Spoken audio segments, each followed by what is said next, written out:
కాంగ్రెస్ ప్రభుత్వం రాష్ట్రంలో ఎంత అబద్ధాలు ప్రచారం చేస్తుందంటే నిజాన్ని కూడా అబద్ధం అని చెప్పేసి కూడా నమ్మించేటటువంటి ఒక వ్యక్తులు వీళ్ళు. గతంలో యూరియా మీద షార్టేజ్ ఉంది, కేంద్ర ప్రభుత్వం సప్లై చేయట్లేదు, మాకు కేంద్ర ప్రభుత్వం మా వాటా మాకు ఇవ్వట్లేదు కాబట్టి ఈరోజు రైతులకు యూరియా దొరకట్లేదు అని చెప్పేసి ప్రచారం చేశారు. నేను చర్చకు సిద్ధంగా ఉన్నాను, మీరు వస్తే రాండే. ఎక్కడ కూడా యూరియా కేంద్ర ప్రభుత్వం షార్టేజ్ చేయలేదు, దీనికి కారణాలు వేరే ఉన్నాయి, అందుకే దాని కొరత తెలంగాణ ఒక మార్కెట్ లో ఏర్పడిందని చెప్పేసి నేను చెప్తా ఉన్నాను.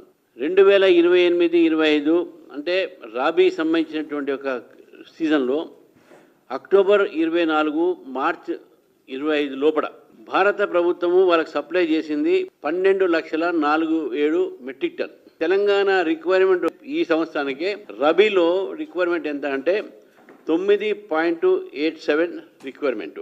ఇది వాళ్ళకి సంబంధించినటువంటి ఒక రిక్వైర్మెంట్. కానీ 12.87 ఇచ్చినాం కాబట్టి ఆ రబీ సీజన్లో రాష్ట్ర ప్రభుత్వం అమ్మింది ఎంత అంటే 10.43 లక్షల మెట్రిక్ టన్లు. అంటే వీళ్ళ దగ్గర మిగిలిన స్టాక్ ఎంత ఉన్నది, ఖరీఫ్ ఓపెనింగ్ స్టాక్ 2.04 లక్షల మెట్రిక్ టన్ ఓపెనింగ్ ఉన్నది. ఈ ఓపెనింగ్ పెట్టుకున్న తర్వాత government of India till August 2025 వరకు ఈ రోజు వరకు 8.30 ఇవ్వాల్సినటువంటి అవసరం ఉన్నది. కాబట్టి 14 ఆగస్టు 2025 వరకు భారత ప్రభుత్వము 5.18 మెట్రిక్ టన్ ఇవ్వడం జరిగింది. ఓపెనింగ్ స్టాక్ ఎంత 2.04. కాబట్టి టోటల్ అవైలబిలిటీ ఈ రోజు వరకు 7.22 లాక్స్ మెట్రిక్ టన్ ఈ రోజు తెలంగాణ ప్రభుత్వం దగ్గర ఉన్నది.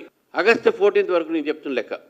కావాల్సింది కొంత అడిగారు, ఇంకా అక్టోబర్ దాకా ఉన్నది మనకు. వీళ్ళు అడిగిన తర్వాత ఏం చేశారు, స్టేట్మెంట్ ఇస్తున్నారు, మేము ప్రెజర్ పెట్టినాం కాబట్టి 50,000 టన్నులు ఎక్కువ ఇస్తున్నారు అని చెప్పేసి. మిత్రులారా, వీళ్ళు ప్రెజర్ కాదు, ఈరోజు వీళ్ళ మిస్ మేనేజ్మెంట్, రాష్ట్ర ప్రభుత్వం చేసిన మిస్ మేనేజ్ ఏంటంటే ఆగస్టు 14 దాకా 7 లక్షల పాయింట్ ఉన్నది, స్టాక్ ఉన్నది.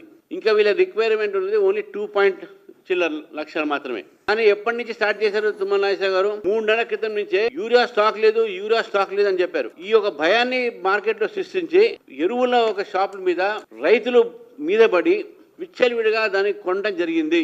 దళారీలు కొన్నారు బ్లాక్ మార్కెట్ చేయడానికి, బ్లాక్ మార్కెట్లు కొన్నారు. ఆటోమేటిక్ గా ఆర్టిఫిషియల్ స్కేర్సిటీ క్రియేట్ అయింది. ఇది మేము చేసింది కాదు, రాష్ట్ర ప్రభుత్వం చేసినటువంటి నిర్ణయం వల్ల స్కేర్సిటీ ఏర్పడది. మేము ఇంకా ఇవ్వాల్సిన ఇంకా టైం ఉంది మాకు, కానీ మేము ఇవ్వాల్సిన టైం వరకే మీరు స్కేర్సిటీ క్రియేట్ చేశారు. దీన్ని రన్ ఆన్ ఫర్టిలైజర్ అంటాం. మీ దగ్గర బఫర్ స్టాక్స్ పెట్టుకొని, ఎక్స్ట్రా స్టాక్ పెట్టుకొని ఈ అబద్ధాలు ఎందుకు ఆడాలి? ఈరోజు యూరియా షాపుల ముందు లైన్లన్నీ కూడా ఉన్నాయంటే అది కేవలం miss management of the Congress government, Telangana Congress government.